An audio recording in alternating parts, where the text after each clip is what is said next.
Hello and welcome to Sales Gambit. I'm your host, Ashish, CEO of Convin, a conversation intelligence platform for the sales.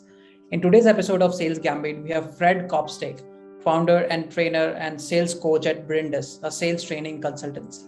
Fred is also an established author. He wrote Selling Through Partnering Skills in 2020 and then recently published his second book, Hybrid Selling, early this year. Fred also has his own podcast, Sales Today, where he discusses everything affecting the world of sales and what has sales professional need to do to stay relevant now and in the future. Welcome to Sales Gambit, Fred. I'm super excited to host you today. No, brilliant. Thank you so much for inviting me. It's always a pleasure to come as a guest on a different podcast.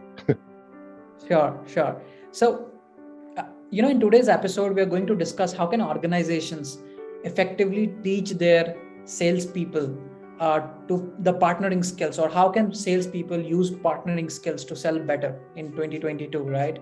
And this is very much, based on the book that you have written early on. It would be great to discuss at length on what are your thoughts here. Sure. So I came across partnering skills probably about 5 or 6 years ago. The way I think about it, and the easiest way to understand it, is they're like the lesser known cousin of IQ and EQ. Yes, you know IQ, that's your intelligence. Yeah. EQ is your emotional intelligence. PQ is your partnering intelligence, your partnering skills. And I saw these 6 elements because I actually was doing some work in channel and thought, how can people build better partnerships? I came across these things.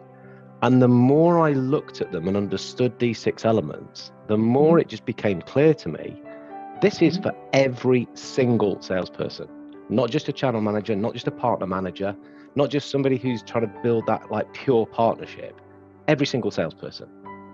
Okay. If you understand these and you bake them into the way that you sell, that helps you become more collaborative in your approach. And collaborative selling, for me, is where we need to be today and moving forward. Understood. Before we jump very deep into this topic, right, about partnership intelligence, or as you term it, like partnering skills, right?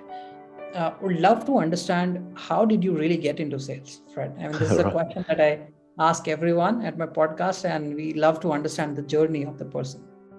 Well, my first job was in sales. Okay. I was 8 years old. Oh. I was 8. And what I say to people is I was working in a Victorian mill. So I'm based here in the UK. And we had a family business, which was a builder's merchants. And at Christmas time, the day after Christmas here is Boxing Day. That was when we had the big sale. And my parents and my dad, he said, look, you can come along and help us at this sale. So 8 years old, they kitted me out, a big orange polo shirt, a little bit like this one, except about 4 times the size. Big brown coat. And I went off and they put me in this room with all these tiles, like little tiles you put on the wall. And I was just helping people select them, put them in a box, take them away. And I didn't know it was selling. It was just talking to people, having fun and helping them choose stuff. It was great. Loved it. And, from then on, I've always kind of had a bit of a commercial angle on anything I've done. They let me work there another couple of years and then get me other different jobs. I studied commerce at university, got a proper job in sales after that. But yeah, the bug got me at 8 years old because I was just having a laugh, basically, just having fun. Very interesting.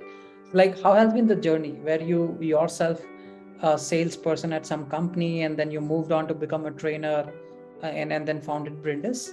Sure, yeah. So my career went. So I studied commerce and Spanish at Birmingham University. So I had a year in Spain, aged 20 years old. Oh, that was good fun. Came back and I started working for a company called IMI, based in Birmingham. It's the same place I was at university, but that was because I spoke Spanish. They needed somebody who could do the job in those 2 countries. And then really my whole career around there has been involved in selling, but always with a bit of an international side to it. I enjoyed that. However, what I really loved was helping the salespeople in the countries I was going to sell more, because my job became more of a kind of a training role, a business development role, than pure sales. I really like that side. I loved helping people and giving that impact. And that's when I went and I worked for a training company full time. I was employed by them for 5 years. And then I had the opportunity to set Brindis up because I was running the European Academy for Grupo Modelo, which is the Mexican brewing company that makes Corona Extra. So I've always been involved in language, always been involved in commerciality, some elements of selling, and just had a lot of fun doing it. Interesting. So if we move to the topic now, right, where you talked about partnering skills and how people often talk about IQ and EQ, but they rarely talk about PQ, which is partnership intelligence, right? Yeah.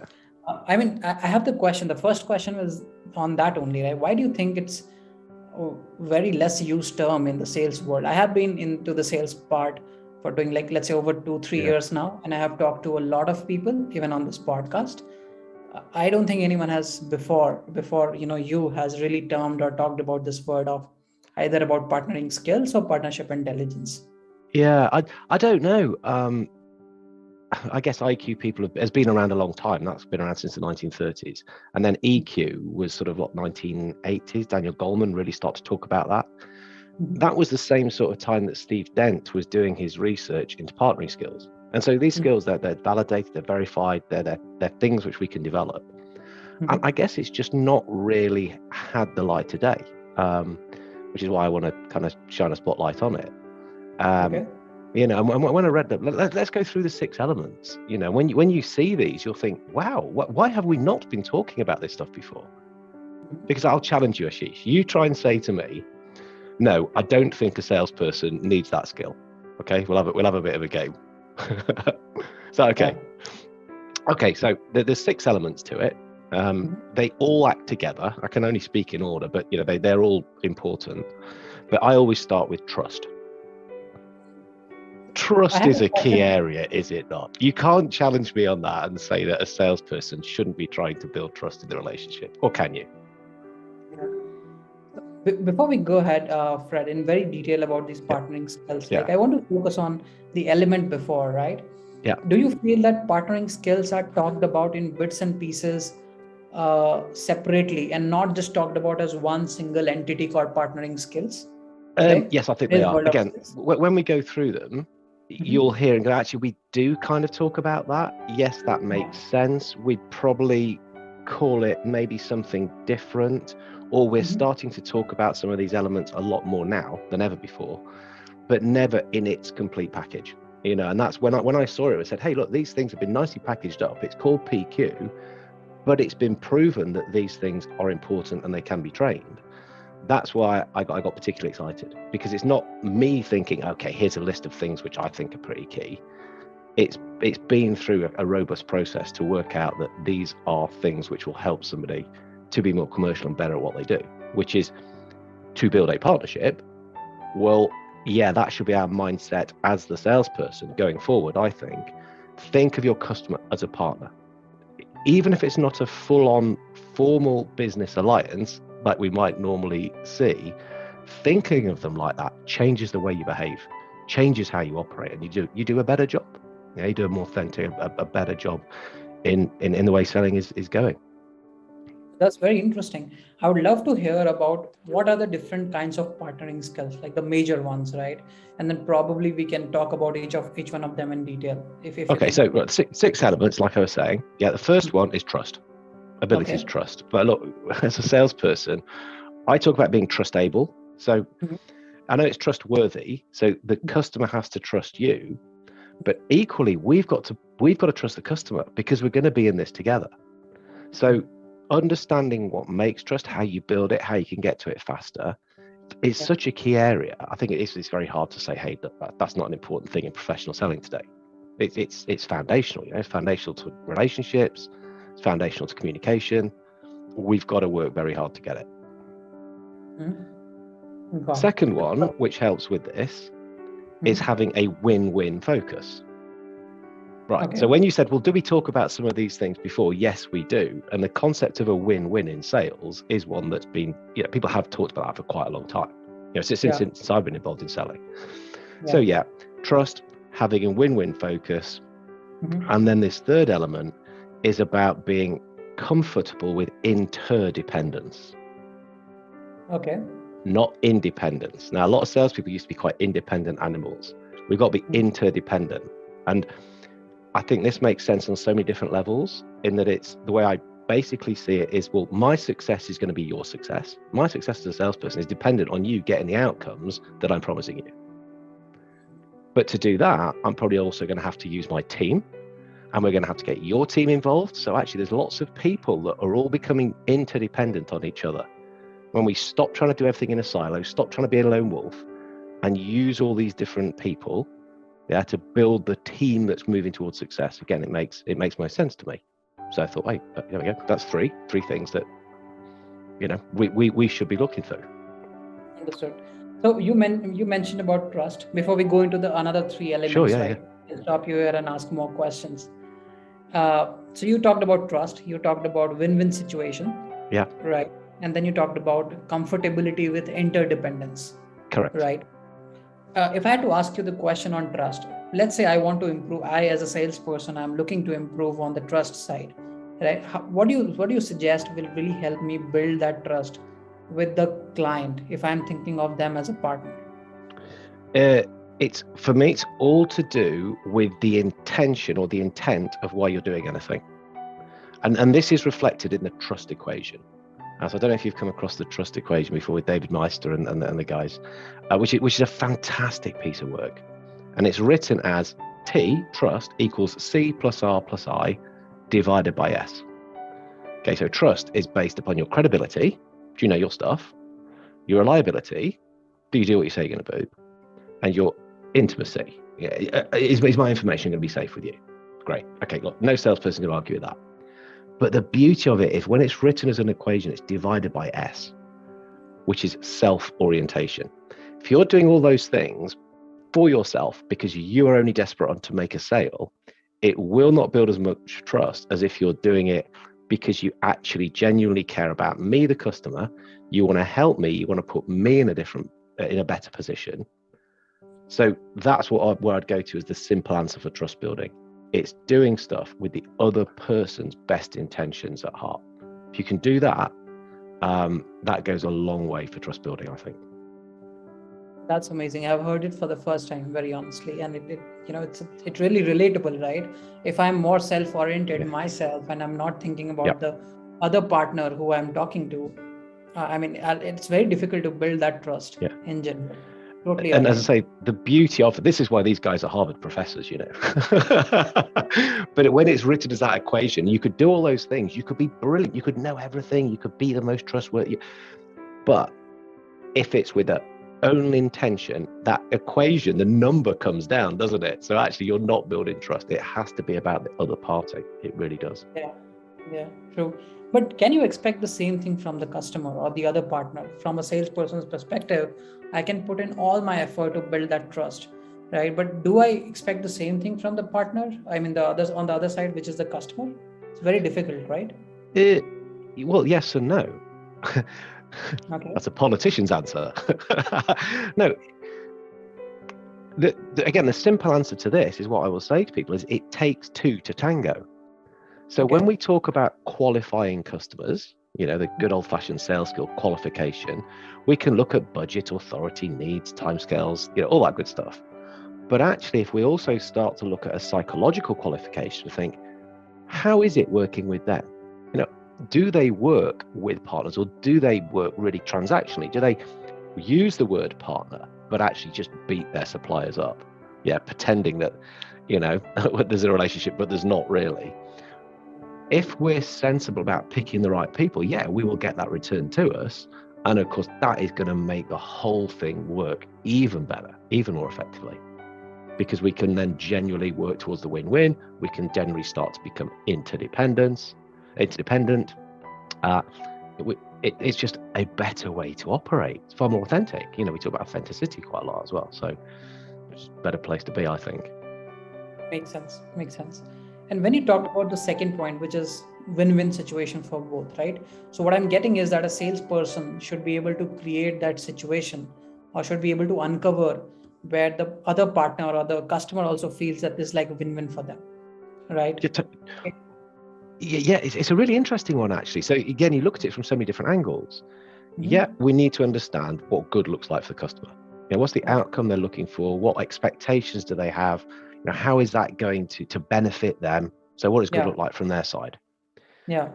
No, and that makes sense. Though sometimes I think salespeople forget to make sure that they are getting a win as well. We always give too much away. We're so focused on doing a brilliant job for the customer, which is cool. But if we're not getting a win, if we're not talking about, well, these are my expectations, this is what we've got to achieve for it to be decent business. Don't expect the customer to be a mind reader and know what good looks like for you. We've got to share that. We've got to be open about that and have those good, healthy discussions about what is going to get that balance right in doing business together. So yeah, it does work from all angles. Yeah. I have an example here, and I would love to have your thought in the situation on how do you generally navigate it, right? Let's say there's a pricing discussion happening with the customer, and the customer is looking for a pricing that generally does not work for you for XYZ reasons. According to what we have just discussed, would it make sense for the sales representative to point it out very honestly on why this pricing that the customer is looking for will not work for them? Is that something that is advisable? Well, I think so, because that's a good relationship. That's a grown-up conversation. More often than not, we'll be talking to other people, with a commercial head on, and to just be transparent. And actually, that's another element. That's a fourth element of partnering skills, which is to get about self-disclosure and feedback. It's giving information about yourself and to say, look, this is what this means for us. It doesn't make sense for us to do it. That's how it's set up. If I sold at you, we might not be here next year, and that would just be rubbish for everybody. So having the conversation and just being, not to the point that you're naive and put all your cards on the table, but from an early outset, be talking about, look, this is why we want to work together, because it can be good for us and it can be good for you. And the more we can strive towards it and make that happen, the better position we're in. We don't want to trick people anymore. We're past that, I think. No, that's true. That's true. And then moving on to the interdependence part, right? What I understood by interdependence is that, you have to be able to put a front that, okay, this is not something that I and you are going to succeed just by two of us talking. Yeah. It is going to take a lot more people to make this successful. And so are you suggesting that the salesperson should be able to highlight this upfront and tell the requirements of who all needs to get involved in this whole discussion? Is that what I should understand? Well, you could definitely understand it like that. And in certain aspects, so this is where a salesperson needs to be very aware of almost like how expert the buyer is. Now, some people will be very, very good at buying what they buy because they're doing it on a regular basis. And so to try to force them into your selling process will be a bad idea. They will push back against that and go, no, we know what we're doing here. Stop trying to rewind us and waste our time. We're further along the buying cycle than you think.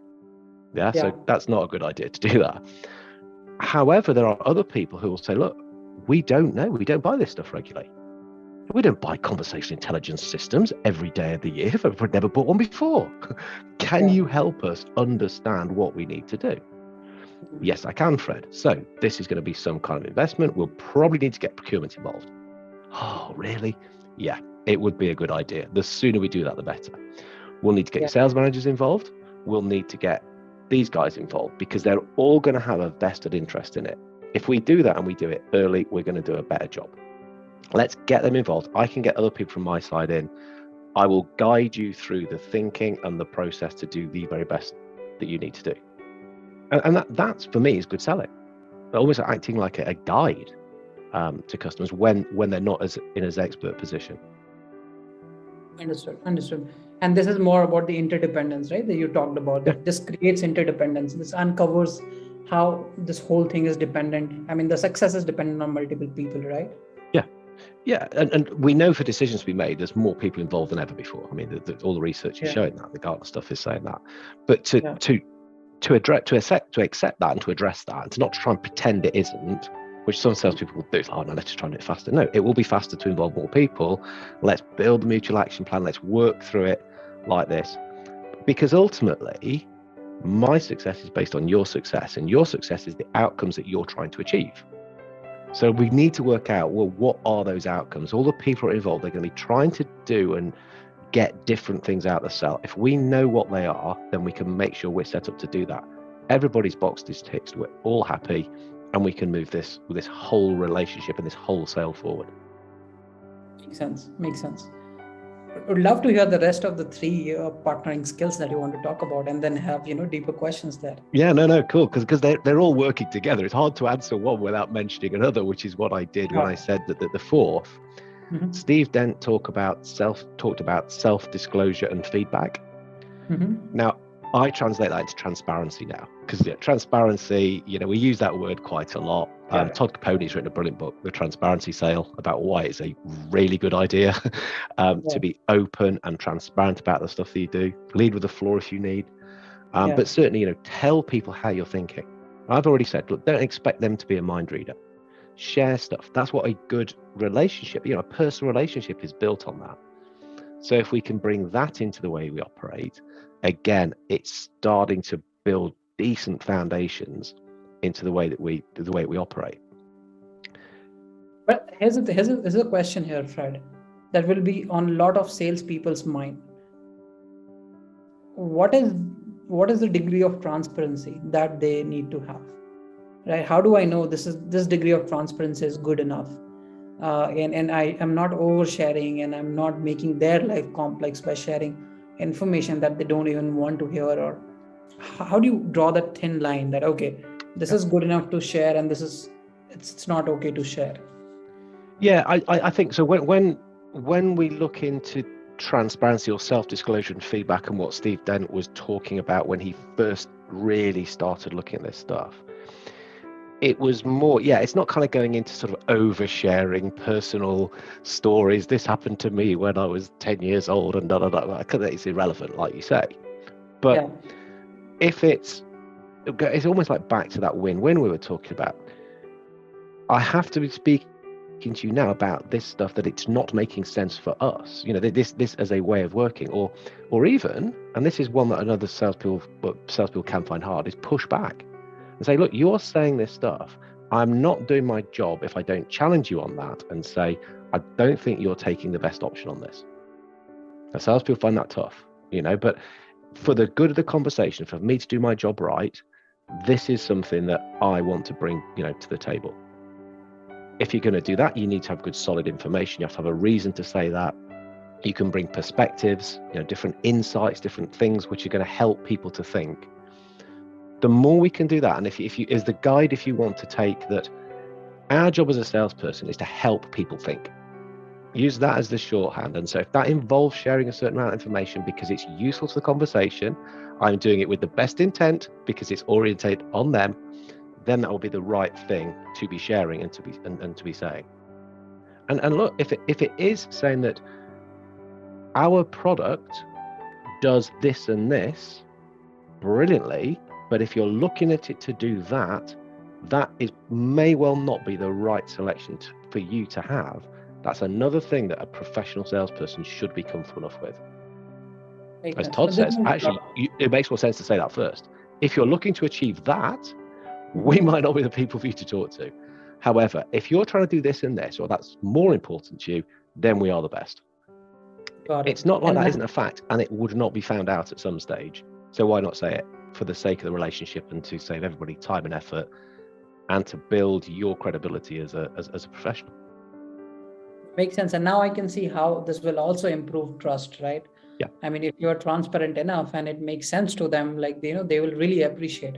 I mean, anyone will appreciate, right? That the other person is very transparent and they really put up everything on front, and then we can trust them more, right? So if you tell me that, hey, look, this is not what the use case that the product can solve, I am instantly trusting you more because you have been upfront to me on that.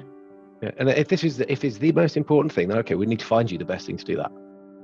But actually, if these other things are more important, then we are the best, and you are right to talk to us, and we can take it down this route. Again, it sounds so counterintuitive to some salespeople, but ones that get it realize, no, this is so powerful, because that is where you really start to build these links and you build these bridges. And that, if times do get a little bit more difficult, you've kind of got that stuff in the bank. You've got that credibility there as a way to have grown-up conversations, be taken seriously. Makes sense. A very quick question, Fred. I mean, let's move to the next parts. I think we still have one There's more left. Two more to go. Two more left. Which we're covering still, because you see how these things are all coming together and why I get so excited about PQ now. You're starting to get excited too, I can tell. Number 5, comfort with change. Mm-hmm. Comfort with change. Okay, so now what does this mean? Well, as a salesperson, we're more often than not selling change anyway. Status quo is our number one competitor. Doing nothing is terrible. We hate it when this happens. So we have to understand change and be able to talk about it and recognize what people go through when they're changing. Because that's what we're trying to get them to do. If we don't know what that is and how it means and how we respond to it ourselves, I'm not really sure we're in a good position to be having some of these conversations. But when we do, and we can recognize where the other party is, we can certainly adapt and do things which help them with that change. One of the things I often talk to people about is a change curve. Which often it's a bit like a grief curve, actually.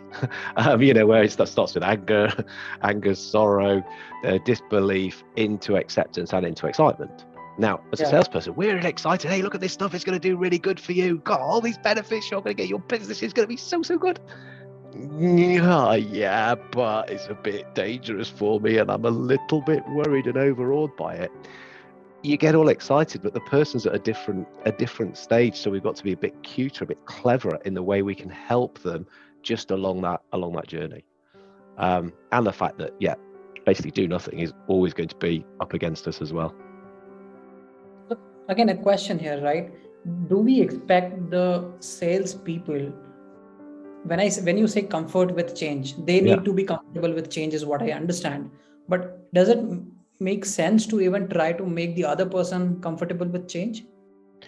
I'm not sure we can make somebody comfortable with change, but if we recognize it and understand change and some of the processes that you go through, and people have different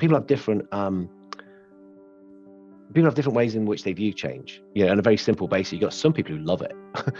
Change is exciting to them. They're initiators. They will change for the sake of change because it's new, it's exciting, and they want to get on and do that. Other end of the spectrum, you get people who reject change. No, do not want to change, don't like this. Oh no, always best way, whatever. And then you've got people kind of in the middle who adapt. Just by recognizing where they are, we know what we can say and do to help them on the journey. Because ultimately, there is a journey and there are going to be things that people are going to have to do differently.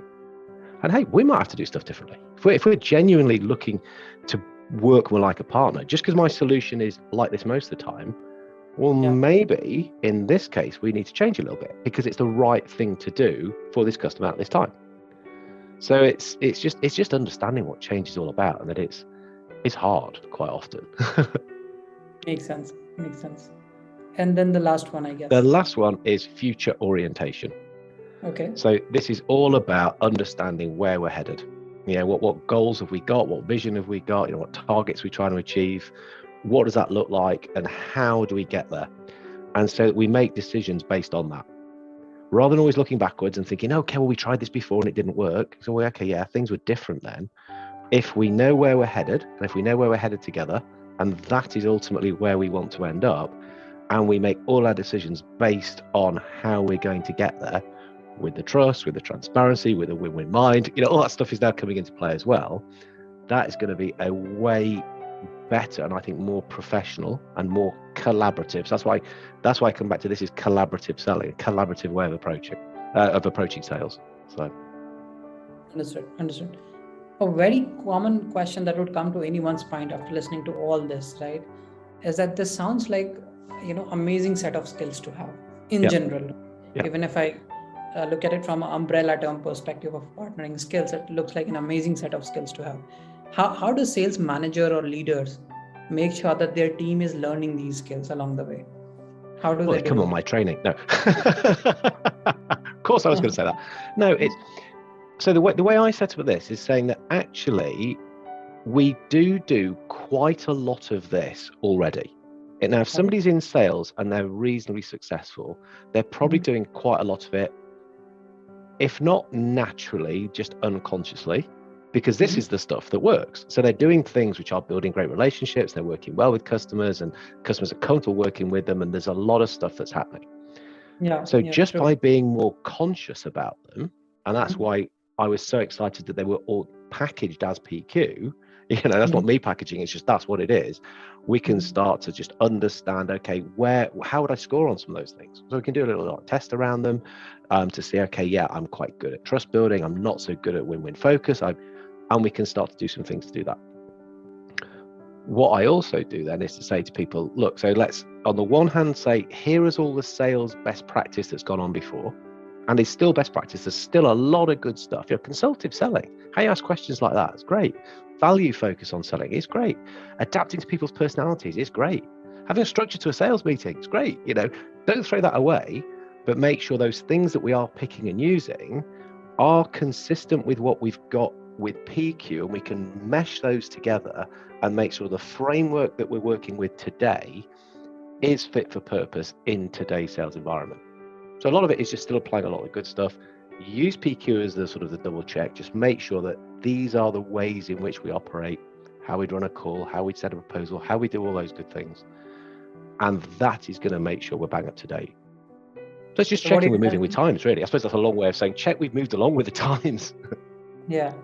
So what essentially you are saying is that while we continue to do what we do in terms of sales calls or everything that we want to do through the sales cycle, just keep partnership skills or partnering skills or partnership intelligence that you mean in the subconscious of your mind, and it should act that way, right? Like everything that we do has already been driven from that partnership skill that we have in our subconscious minds, right? Yeah. Is it consistent with that way of approaching? Are we, even just the simplest way, do we think of our customers as partners? They're not a partner. We don't use that language. We don't sell with a formalized partner ecosystem. But actually, are they? Do we think of them like that? And so that is why we would do certain things in a certain way. It would be consistent with that, and just make sure that we're doing things in a thoroughly modern, up to date and effective way of working. But partnering skills help us at just understanding those things and kind of what they stand for. Help us double check, is that consistent with what we say do every part of our own process and the way that we like to operate and how we're set up to work with people. Understood. This has been amazing, Fred. I mean, this whole knowledge about how to use partnership skills going forward, and this has been new to me, and I'm pretty much sure our audiences will love it. I hope. Sure. But before we wrap up the session, right, I would love to understand from you on how do you think people can really learn about this in more detail if they want to go into details of it. I think, you can really talk about the book that should cover a lot of it. But then if there is anything else which people can use to learn, that'd be great. Can we pop a link into the show notes? Yeah, I think so. We can do that. Okay, so I will give you a link to a scorecard that I've developed, the Collaborative Selling Scorecard. And what that does, it asks 36 questions, quite quick response questions, which will give people a little bit of a gauge both on their elements of PQ. So a couple of questions of testing that, but also how they apply those at different parts of the sales framework. So that'll give them a bit of a gauge as to, well, this is where I am now. The report that generates, it has some dynamic content behind it that will say, okay, this is where you are now, and so here are some hints and tips of things which you can go and do to move that forward. So that's a free resource. There's quite a chunky report off the back of that PDF that will come through, but that'll help people to reflect. First time you do it, if you want to do it reasonably quickly, so do almost like your natural answers. But then look at what is the question actually asking. Why have we asked it in that way? Because that will be an indicator of this is something that will be a good way of bringing your selling up to date. Because that's someone who's selling with PQ, selling with partnering skills, would be doing well. So collaborative selling is the catch-all for that. We'll drop that scorecard in with the show notes if you want. That'll be a nice little resource for people to look at.